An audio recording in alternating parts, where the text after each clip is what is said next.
Welcome to our discussion of Cold War America from 1950 till the end of the decade. And what I'd like to do is spend about the first half of the lecture looking at popular culture in the 1950s, then move and look a little at the beginnings of the civil rights movement, the 1954 Supreme Court Brown decision, Montgomery bus boycott, the rise of Martin Luther King Jr. to prominence in the civil rights movement, and then end this lecture with a brief discussion of foreign policy in the 1950s and also a little more on the beginnings of U.S. involvement in Vietnam.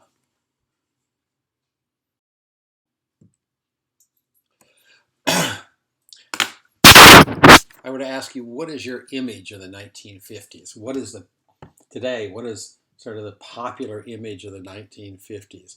Well, a lot of people would say sort of happy days decade. That's drawn from the movies, the TV shows during the time. And indeed, during the 1950s itself, for many, many people, it was like the 1920s. They wanted to return to a normal life, normalcy. With World War II just ending in 1945, and then the Cold War starting, of course, the Korean War in the early years of the 1950s. Many, many people just wanted to start a family, particularly soldiers. So many men had been serving in the military. They returned. They went to school. They had the GI Bill loans that we saw at the end of the last lecture. they wanted to move out to the suburbs. We'll look at all that. And what I'm referring to here are largely the white families. There still was discrimination, terrible discrimination in the South, and there was still discrimination against blacks in the rest of the country. So, first of all, the 1950s were characterized by really unprecedented economic growth, the economy as a whole, and per capita income for most Americans increased substantially during the decade. Now, during World War II, as we saw previously, Japan had obviously been devastated, but much of Western Europe also. And in 1953, the U.S. had roughly 6% of the world's population, yet it was making 70% of the world's manufactured goods. This is when about 25 to 30% of employed Americans were actually in factories making things, and many people look back to it as the golden age, with the U.S. Actually a manufacturing center, and not China and other countries as it is today. And many, many Americans were making very good wages in factories because there was a great demand for the products, not only in the United States, but in Western Europe, where consumer income was increasing, but they really didn't have the industrial production yet to satisfy domestic demand. So back in the 1950s, a man could join a labor union, work in a factory, whether it was making cars or whatever, and they could buy a nice house in the suburbs, have a couple cars, perhaps have a vacation house on a lake or at the beach, and have a boat on a trailer. So that's why many people kind of look back with nostalgia at this period of time. I'd like to briefly look at medical breakthroughs. I think scientific and technological developments are an important factor in history. I'm just going to look at two here, major medical breakthroughs, which we still benefit from today: polio and antibiotics.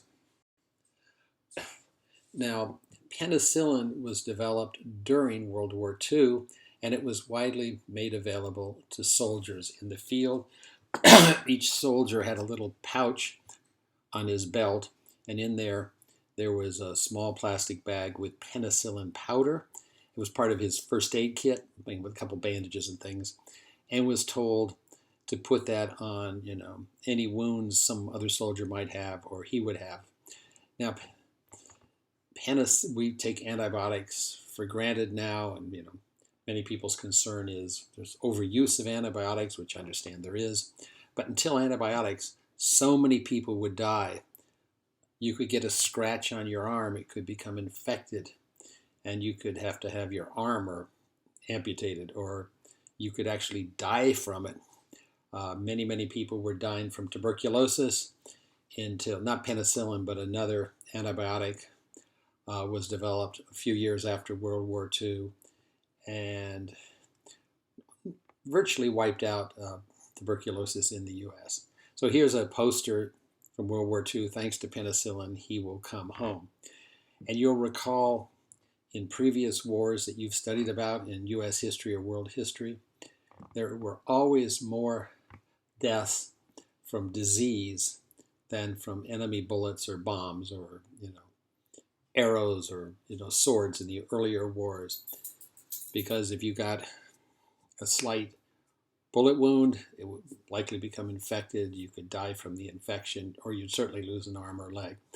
Now, World War II, among Americans and other combatants, it was not so much disease as actual wounds from the war. So antibiotics were a great benefit, not only obviously for the soldiers fighting, but for the population as a whole. Polio. Well, you probably don't think much of polio, but there were annual outbreaks of polio in the United States, and there had been for a long time across the world. And not only did it paralyze people, it would often kill them, and it particularly seemed to strike children. This is a sign from the time that there's a polio outbreak in these counties, and don't stop this trip. Please stop on your next trip. People were very concerned about polio being passed through somehow. They weren't quite sure how people got it, but swimming pools. And so when there were polio outbreaks in cities, all the swimming pools were closed. And mothers and fathers were terrified of having their kids contract this disease, for which there had been no cure through history. Here's a little girl who had polio. She didn't die, but she's paralyzed in one leg and probably for life. This was a common sight in polio centers, major hospitals, because these are called iron lungs. They have some sort of pressure in them that allows the patients to survive, because the polio is somehow attacks the lungs or the muscles, and it makes it difficult to breathe. And so people would go into these machines for a few days until their lungs were better and they could breathe on their own. Or some people died, obviously. This is a chilling photo of people's heads just sticking out of these machines. I suffer from claustrophobia. I would not want this, but at least the head is sticking out of the machine. Now, Franklin Delano Roosevelt, you'll recall, was afflicted by polio in the early 1920s when he was a young man. At first, he hid it. Most people in the United States did not know he had polio when he became president. In fact, during the Depression, he really hid his polio because people would think he was infirm, he was weak, he was sickly. And people in the media knew he had polio. They were around him. They could see him. He had iron braces on his legs. He often wore heavy coats to cover them up, or baggy pants. Whenever he couldn't walk by himself, he always had his hand on someone else's arm, whether it was a security guard or someone else. But back then, the media, the newspapers and radio said, well, we don't need to publicize that. The poor man is afflicted, and that's his personal life. Nowadays, of course, that would be headline news. Well, during the war, Franklin Roosevelt decided he would come out and tell American people in the world about his polio, his suffering, and he wanted to help raise money for other polio victims. So he was fundamental in the so-called March of Dimes movement. And this is the president of the March of Dimes with Franklin Delano Roosevelt. And as the name suggests, people would donate a dime, 10 cents, which then was worth more, like 50 cents or 60 cents now. And the idea was little kids would go by your door and they'd ask for a dime for research into polio. And a lot of money was collected, and Franklin Delano Roosevelt was out in front in radio broadcasts urging people to contribute an extra dime for this cause. This is a poster from World War II showing a soldier saying, "This fight is yours," and here's a little boy who's suffering from polio. This is, of course, the famous rock and roll star Elvis Presley, and he is there with a little girl urging people to join the March of Dimes. You can see Elvis Presley's eyes, he's tears, and they said this is the only time he was seen crying in public was when this cute little girl came up and gave him a kiss. After seeing this, I certainly would have donated some money. So there was a worldwide race on to find a vaccine. The Soviets and the United States were cooperating. This was the height of the Cold War, but they realized it was in the interests of both countries to find a vaccine. So U.S. and British and French scientists would work very, very closely with very brilliant Russian scientists who were working on this. And in fact, some of the early vaccines, different types of them that were sort of developed in the U.S. were first tested in Russia because, being a dictatorship, they didn't really worry about the lives of the people if some died from a vaccine that was dangerous or something. So it went back and forth, and there was this real example of, despite the Cold War, cooperation. Well, Jonas Salk, working sort of with the knowledge of many others, came up with the first really successful vaccine. This is Time magazine, which until the internet came and took over everything was really, really widely read in the U.S. It's a weekly news magazine. It was not to replace a newspaper. The assumption was everybody read the newspaper, but it would have more feature articles or summaries and analysis. And so this is the cover of Time magazine. It has polio fighter Salk, and it says underneath, "Is this the year?" And I like the diagram or the drawing. It has injections, and then if they work, the person would be able to throw away their iron supports for their chest and their legs and everything else. Well, the trials showed that his vaccine did work, and you can imagine what fabulous news this was around the country. So here in 1954, little kids got the first round of vaccinations at school. They were polio pioneers. You get a little badge, and they're all sort of just had a shot. And I don't know about you, I don't like getting shots, especially at this age. And they're all obviously smiling for the photo after having probably cried. So at first it came out in a vaccine, and it showed that the incidence of polio declined significantly. Then, because nobody likes getting a shot, they came up with a different version, which was on a sugar cube. It was a live vaccine that was put on a sugar cube, and obviously the kids would rather have a sugar cube than a shot in the arm. And there was a big campaign to get parents to have their children vaccinated. Here's the little B says get the vaccine that tastes good, works fast, prevents polio. That's for the oral vaccine. And this is worldwide. This is a poster I found on the internet in French. For those of you who don't read French, it says, Moi, I have been vaccinated against polio. And down below it says, better prevent than fight it. And in the background of the boy, you can see a man on crutches. Just for your information, obviously this won't be on the exam, what's happening in current research on polio?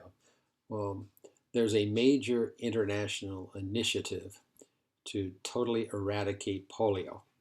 It's called the Global Polio Eradication Initiative, and it's a successful public-private partnership. You have private entities like the Rotary Club, many private companies. You have governments like the United States government, many European governments, Japanese government, United Nations, the Gates Foundation. They've all contributed huge amounts of money for research. And there's already vaccines, and now the effort is to get those vaccines out to every single person in the world. And that's a tremendous cost logistically. You have to take the polio vaccine. It has to be refrigerated, and you go to little villages in Africa or Brazil or whatever. And it's amazing. The amount of polio has been reduced by 99%. 99%. And there are 3 different strains of polio. 2 of the 3 strains have now been eradicated from the face of the earth. No one's seen one. And now the remaining strain, there are just some cases in Pakistan, Afghanistan, Nigeria, and recently they found some in Syria. The effort has been held back by the conflict in Syria. The goal, the global goal, is complete eradication of polio in the next few years.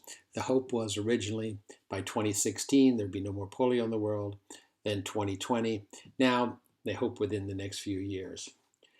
And you may recall that the deadly disease smallpox was declared eradicated in 1986, and there's been no case of smallpox found in the world since 1986. That is absolutely amazing. I know often in history we look at negative things that occur, but I like to kind of sometimes look at positive things. You look over the course of world history, smallpox has killed so many people. You'll recall as part of the Columbia Exchange, when Europeans came to the Western Hemisphere, some of them or their slaves had smallpox. Well, some had polio also and spread it, but smallpox, and the Indians had no acquired immunity, and smallpox and cholera and other such diseases killed about 90 or 95% of the indigenous people in the Western Hemisphere. But smallpox is gone. There are only live samples of smallpox in very controlled research environments like Atlanta, Georgia, the Center for Disease Control, in its counterpart in Russia. And that's in case there's an outbreak somewhere and scientists need to study it. So polio, hopefully, by the time you all graduate from college, it will be officially eradicated from the face of the earth. So there's some positive news. Now back to the 1950s. It was a real consumer culture. One element of it was, of course, the interstate highway system, which we still use today. And this was developed to enhance the economy and also for national defense. Now you might wonder why for national defense. Well, back in the 50s, the United States had many mobile nuclear missiles. So there were trucks. They looked like any other truck on the highway, large truck. And the truck had a nuclear missile in it with a launching system.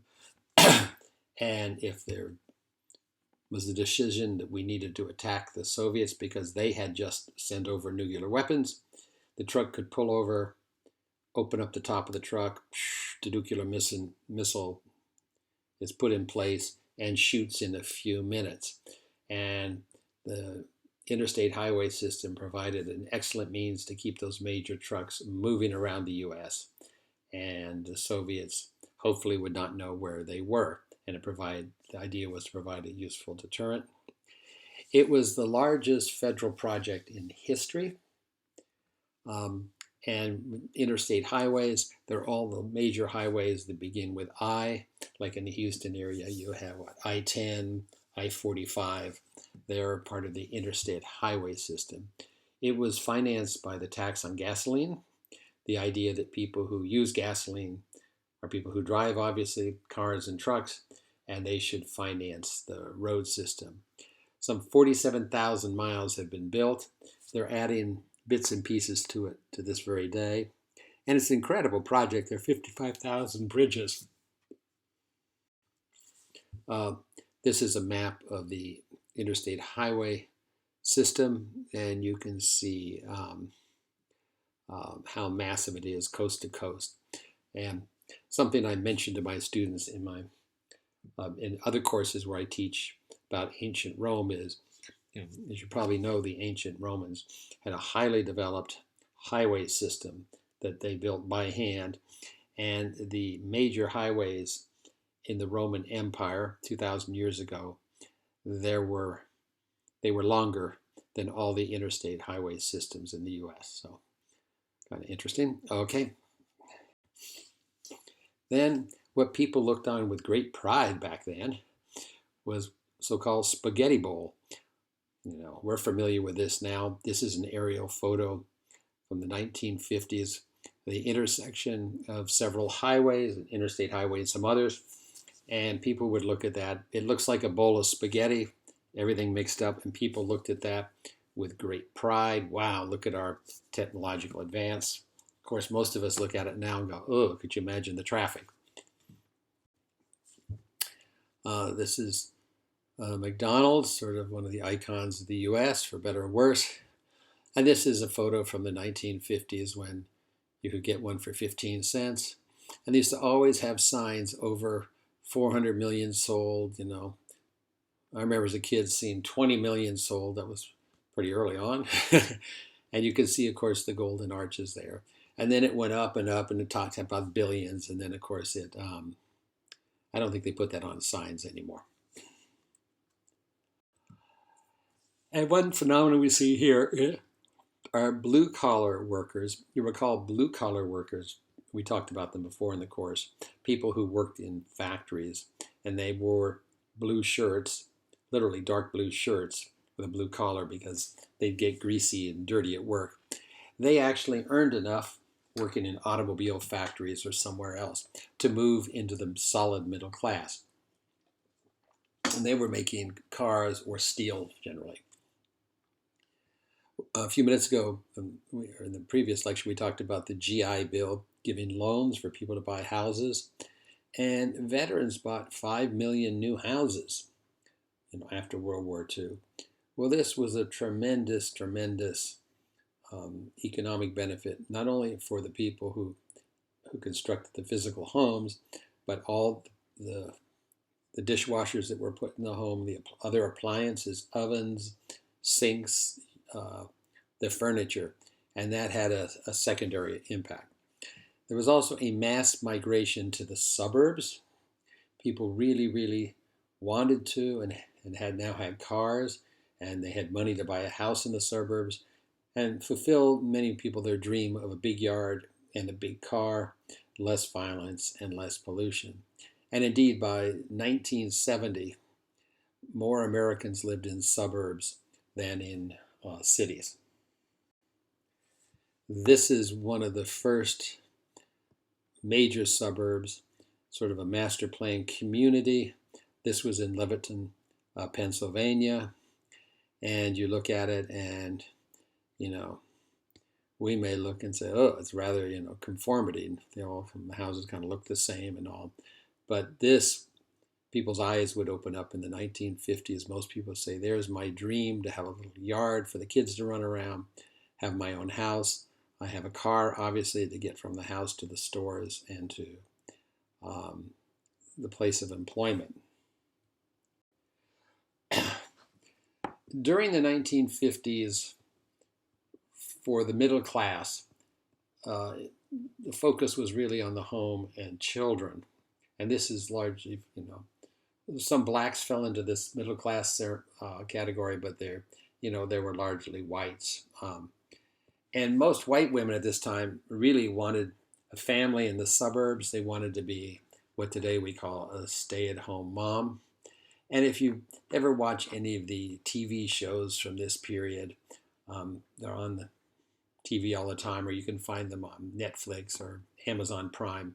And if you look at like Leave It to Beaver or Father Knows Best, all these shows, it's sort of an idyllic representation. These shows were produced during this period of time of, the suburban family with the mother at home taking care of the kids who have all kinds of little problems. You don't see anyone on drugs. You don't see anyone going in and shooting up schools or anything like that. Or Father Knows Best. And I encourage you, if you've never seen one of these shows, find one on, and they're on the YouTube also. You can find one on YouTube and just watch it and look at it with the intent not of criticizing the people or the values, trying to understand this was considered mainstream America in the 1950s, and it helps you better go back in your time machine to understand history at that time. The many women's aspiration was, again, to be a housewife, to have their mother, have children. So the average age for women to get married dropped significantly now down to 19. Some women went to college. In general, I must say, fewer people in general went to college than today, including men. Only about 5 or 6% of the men who graduated from high school went to college. And there were fewer women. And the joke was, if a woman went to college, a girl went to college, she was going to study for an MRS degree. Well, what does MRS mean? That means Mrs. In other words, she was going there to find a man who was had a good financial future. This is from the show. Which show is this? Father Knows Best. This show, I don't know, ran for a long time, and it has the father and the mother and 3 kids, and it's sort of a comedy. They get into, again, little problems. It's not like one of the kids becomes a drug addict or something like that. And again, family orientation. You'll notice these are all photos of white people. This is beginnings of the so-called TV dinners. Prepackaged foods you could heat up at home, and you could enjoy it watching television. Now you might say, well, why would you do that? Well, this was before the video cassette recorder was invented, which was I think in the 1980s. And so if you want to watch a TV program, you had to be there at whatever hour it was on. And I remember children's programs were only on Saturday mornings and Sunday evening from like 5 o'clock till 9 o'clock. And I remember in my house, at least, Sunday evenings, about 6 o'clock, we had little special TV trays, they called them. They're like folding tables. And we'd have dinner there as a special treat. We'd watch some sort of cartoon or something like that. I mean, now, we have everything on our smartphone or our, iPad or tablet or whatever, any moment we want. But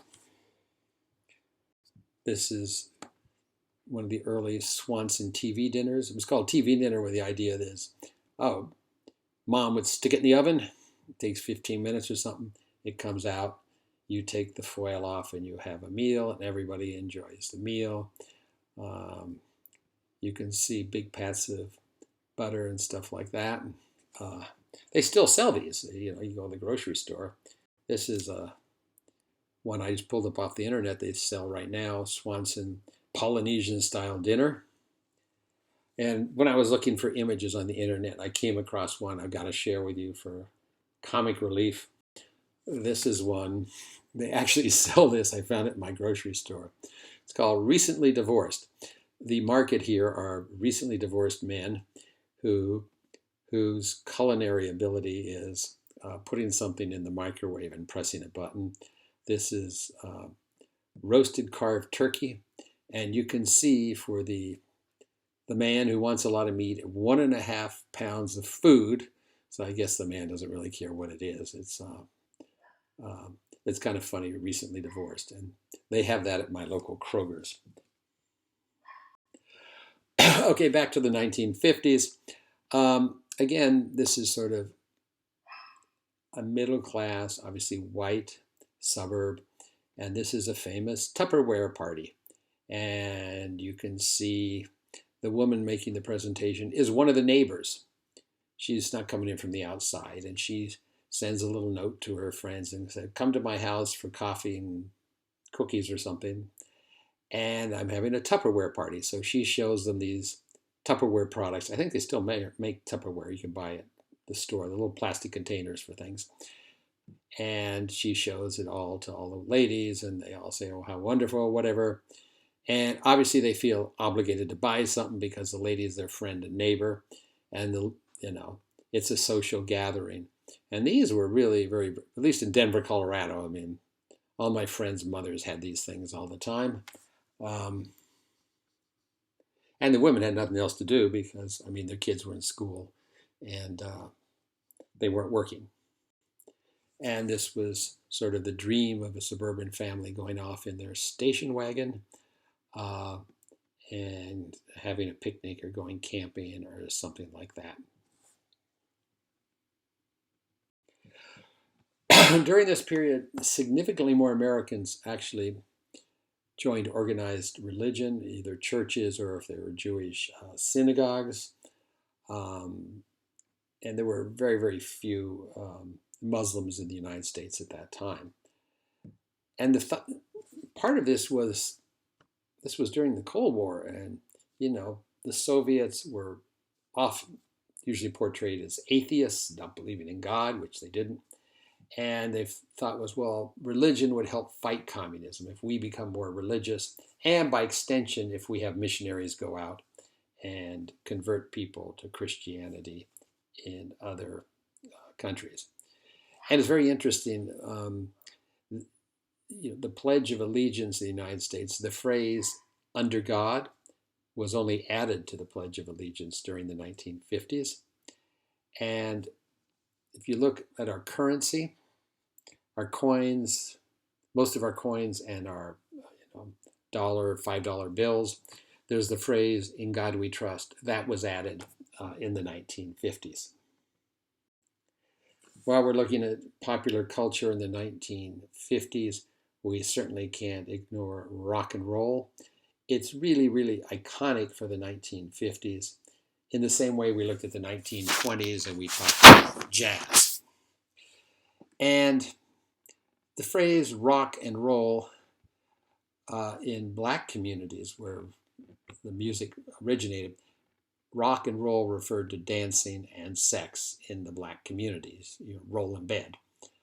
And black musicians like Chuck Berry and Ray Charles were very, very popular among both blacks and particularly whites. It's very similar to, we saw jazz before, with many black jazz musicians very popular among the white community. Now, Elvis Presley was by far the most famous in the 1950s.